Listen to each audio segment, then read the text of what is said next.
సహోదరి సహోదరుడా, నీ మీద వివాహం నీకు జరిగింది, నీకు భార్య ఉంది, పిల్లలు ఉన్నారు.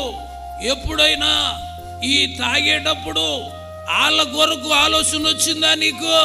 అయ్యో, నన్ను నమ్మొచ్చిన నా భార్యను నేను పట్టించుకోలేదు, నాకు పుట్టిన పిల్లల కొరకు పట్టించుకోలేదు, పొద్దున్న లెగితే నా బతుకు కొరకే ఆలోచించాను తప్ప నన్ను నమ్ముకొని వచ్చిన భార్య కొరకు నేను ఆలోచించలేదు, పిల్లల కొరకు ఆలోచించలేదు.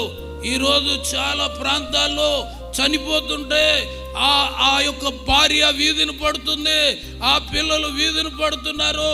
ఆ పిల్లలు తిండి లేకన్నా బాధ పెడుతుంటే కొంతమంది స్త్రీలు ఏం చేస్తున్నారో తెలుసా?